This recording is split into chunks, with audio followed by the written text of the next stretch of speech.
Mariel sa kissing, video ni Regine, Robin, ako na nag-share, happy. Bumentes sa maraming netizens ang pagpatol ni Mariel Rodriguez Padilla sa isang video na nagva-viral recently.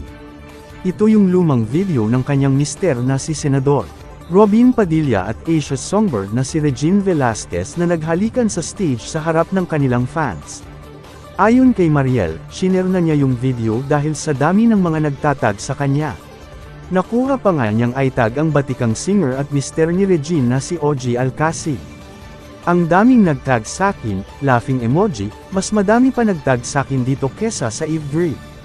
O ayan, masaya na kayo. Ako na nag-share, happy. Happy na ba lahat?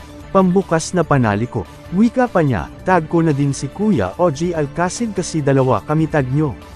Yehey! As of this writing, ang shared post ni Mariel ay umaani na ng mahigit 110,000 laugh react sa Facebook. Mababasa rin sa comment section na tawang-tawa sa kanyang reaksyon ang maraming netizens. Narito ang mga nabasa namin. Okay lang yan, you are so beautiful inside and out, and you are the winner. Hahaha naku po, laughing face. Hahaha my lord, at least ikaw ang queen. Yan mo mga yan. Enjoy life at higit sa lahat.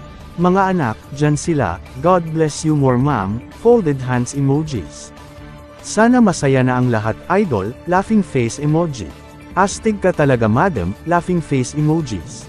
Ang kulit mo ma'am Mariel, laughing face. Kamakailan lang, naging usap-usapan sa social media ang TV host actress dahil hindi nagustuhan ng madlang netizens ang ginawa niyang drip session sa loob ng Senado.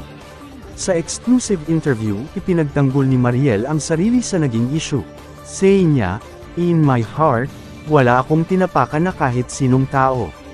Kung may na-offend, sorry, pero walang intensyon na maka-offend.